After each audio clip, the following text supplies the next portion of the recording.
we're going to be talking about real estate school, how much it costs, and what to expect, as well as what brokerage to choose once you get your real estate license.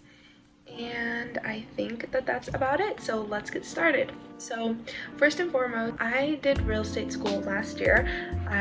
During the pandemic, I did it during the summer, and it took me about 3 months to get it done.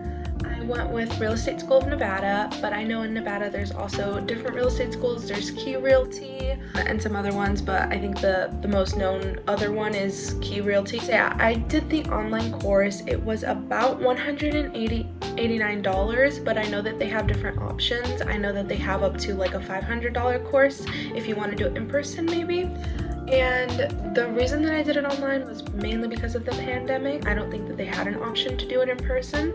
So online, it was kind of weird. I don't think I would recommend it personally. I'm more of a hands-on in-person learner, so it did take me a little bit longer to learn the material through that course specifically. The setup of it was modules, so you would go through the modules, and then after every module you would take a quiz. So then after you did all of those, there was a national portion of all the modules, and then there was a legal, like, law portion of like what your state laws are of real estate. And at the very end, once you finish all of the modules and all of the quizzes, you would take 2 final exams, one national portion and one state portion. And if you pass those, you would get your certificate saying you passed real estate school, and then you can go on and take your test.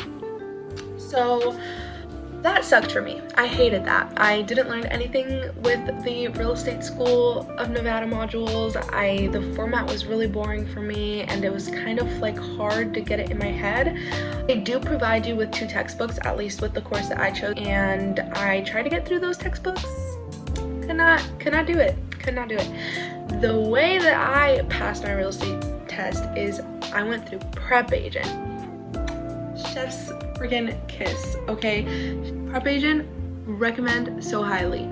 They have 3 different price ranges depending on what you want. I got the most expensive one. I got the one that was $100 because I wanted to learn my stuff.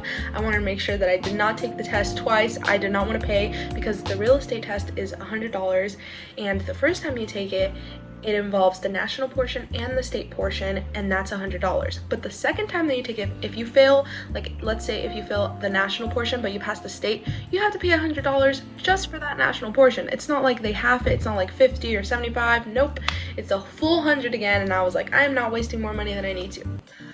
So that came back to bite me, but whatever. So anyways, I went through Prep Agent. I watched all of their webinars. I did their vocabulary worksheets because there's so much vocabulary that you need to learn for the test. I would say that the test is like 99% vocabulary, so make sure you know your vocabulary. But anyways, I went through Prep Agent. They offer daily webinars about like land usage, different real estate terms, everything you need to know. They were awesome. And then they have quizzes, and I kept retaking the tests until I got like 100% on all of the tests that they offered, and they were super helpful. And they offered live webinars too, so you could go on, and if you had any questions you could ask them, and it was so good.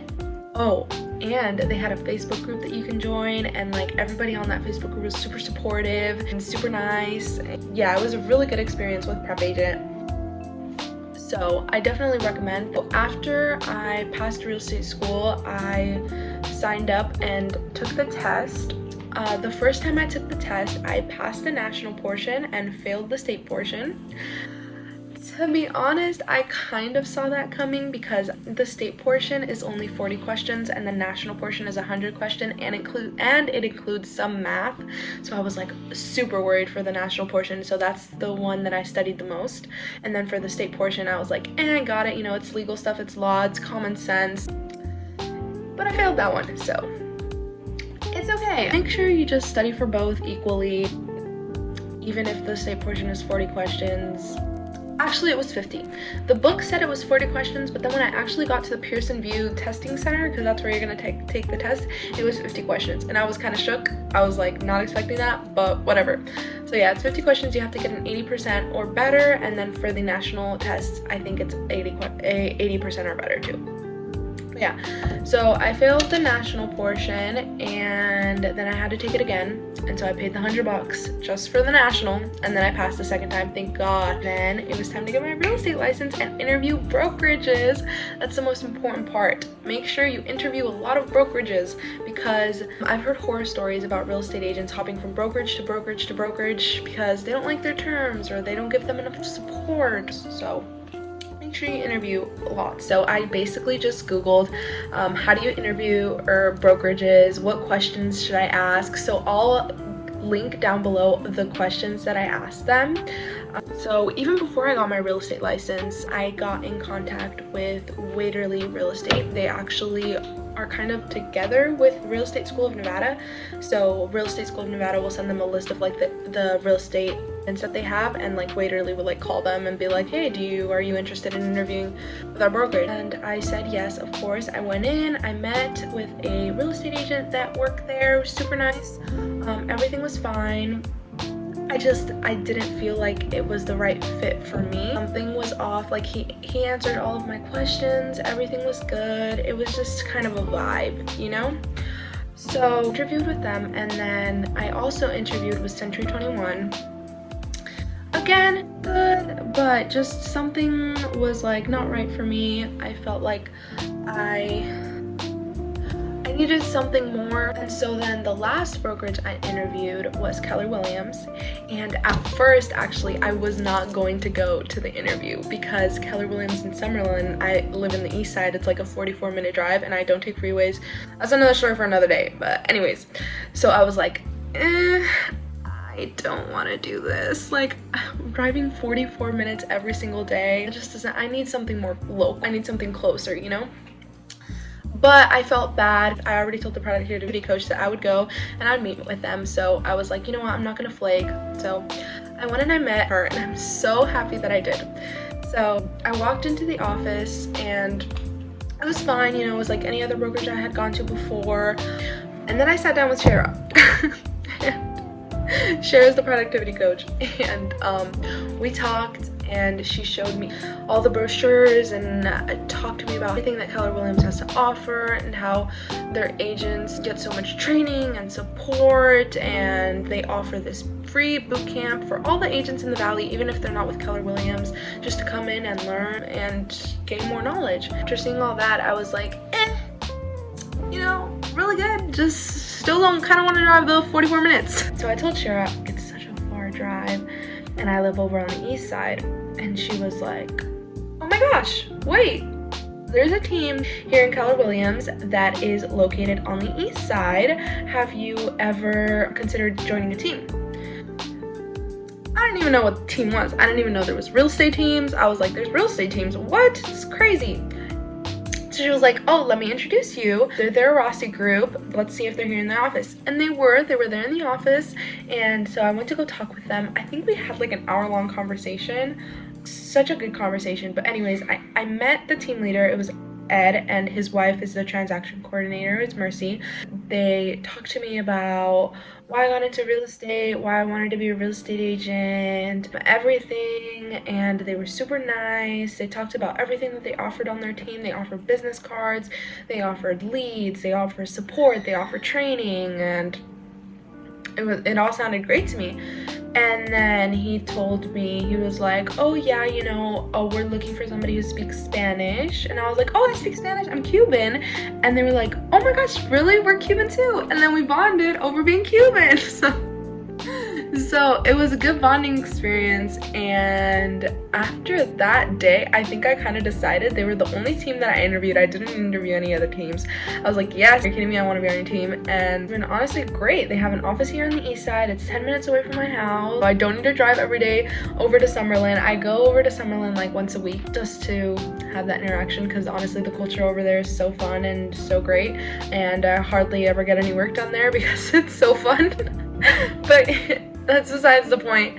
Anyways, Ed and Mercy welcomed me with open arms and their team, and they're great. Yeah, I mean, Ed has been in the business for 17 years, so he's a great mentor to have, 100%. The first day that I started working for them, that was the day that we applied for my license. I got my fingerprints done. I'll explain to you all the fees that come with that. I wrote them down on my notepad. So the fingerprints are $60.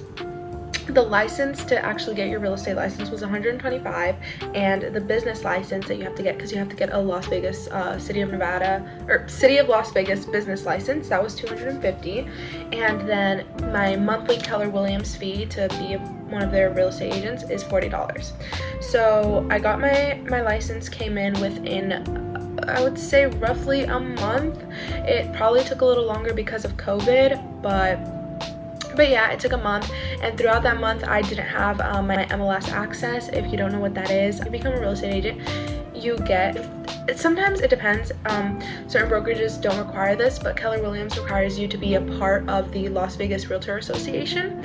And with that, with being a part of the Las Vegas Realtor Association, you get multiple benefits. You get MLS access, which is where you can search up properties that agents have listed. You can see what requires for that listing. So for example, if one house you want to go to with your clients but there's a tenant occupied, it will tell you, hey, make sure to okay with the tenant, and then it will give you the number of the tenant. It's like the small things. It also gives you an app where you can access electronic lock boxes.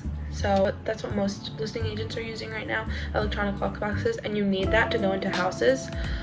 But yeah, they provide a bunch of stuff. So yeah, so that was for me $1,800. Now, the reason that it was $1,800 for me was because I got my license in November, and so you have 45 days to sign up with the Realtor Association. If I would have waited a little, gotten my license in December, and then paid for the Realtor Association in January, I probably would have saved a bunch of money.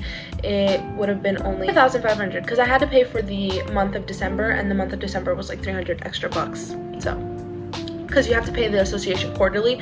So like, let's say, so when you start up, it's obviously going to be a little bit more money because you have to pay for your Century lock access. That's what the lockbox system is called, and like other little fees or whatever. But after the first year, so let's say like this year I paid $1,800. Next year, starting January, I would just pay like $645, and then quarterly I would pay $300. So my fee just came up April 5th. I had to pay $300, and then I'm gonna have to pay another $300 again in October, I think, and then maybe December. I don't remember, but yeah. So that was pretty hefty, but honestly, I think that it's definitely worth it because you get a lot of return on your investment as a real estate agent. Like, I added up the total cost of everything, and the cost of real estate school, taking my test, prep agent, starting my MLS, getting my fingerprints, paying Keller Williams, my license fee, and my business license fee, it was about $2,663. And let's just say with my first closing, I'm going to make a return on that money. So I'm gonna profit off that money. So it's definitely worth it. And that's all I have to say. If there's something in this video that I didn't bring up, please let me know. I'll try to answer it in the comments below. And thank you so much for watching, and I'll see you guys next time. Bye.